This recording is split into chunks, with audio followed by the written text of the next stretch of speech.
esteemed audience, masu sauraro barkanmu da warhaka. Wannan ci gaba ne bidiyon akan bayani da na ɗauko na infinitive form na verb, present participle form na verb, past form na verb da kuma past participle form na verb. An gane waɗannan abubuwan guda hudu su muke amfani da su to indicate tenses.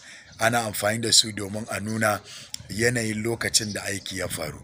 Wato abin ya faru ne a baya ko kullum yake faruwa, ko yanzu nan da ake magana a kai yake faruwa, ko bai daɗe da faruwa ba, ko sai nan gaba zai faru. A video na baya, in the previous video, na yi bayani akan cewa infinitive form na verb shi ake kira root form, kuma shi ake amfani da shi domin a nuna cewa aikin da ake magana a kai kullum yake faruwa.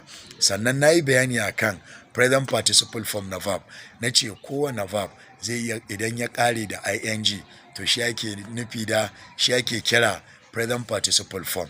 Sannan yana ƙarewa da ing domin ya nuna ci gaban aikin da ake magana a kai. Sannan na ɗauko bayani na ce ba kowane verb ne yake ɗaukan ing ba. Misali kalmar G, here, HEAR, here, ba mu fiye cewa I am hearing you ba. It doesn't make sense. Okay? Sai dai a ce I can hear you. An gane? To ba kowane verb ne yake ɗaukan ing ba. Mai neman ƙarin bayani ya tuntuɓe ni.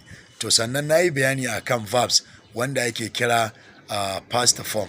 Past form na verbs su ne wanda ake amfani da su domin a nuna cewa aikin da ake magana a kai ya riga ya faru.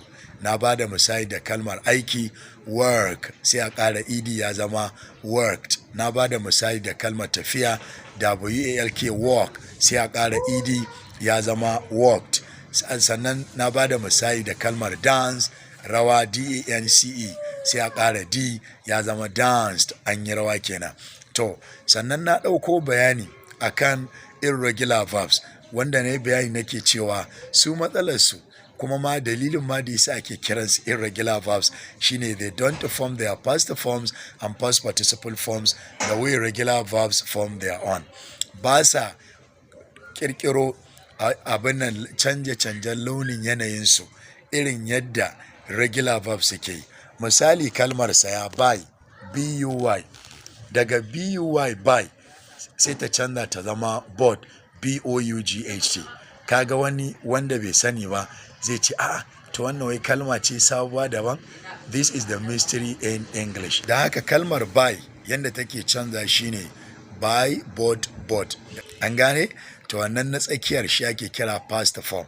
Misali kalmar eat, eat, cin abinci, sai ta canza ta zama ate, ta zama ate. Sannan past participle form sai zama eaten, eaten, eaten.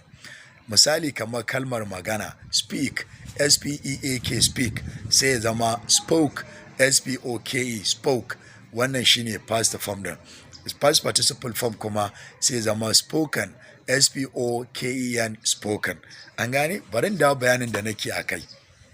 Past form ana amfani da verb, ko da regular verb ne ko irregular verb, wanda yake in past form domin a nuna cewa aikin da ake magana a kai ya riga ya faru a baya, labari ake bayarwa. To sai na ƙarshe past participle form. Idan aka ce verb is past participle form, to wannan this is the verb we use to indicate perfection of the action being discussed.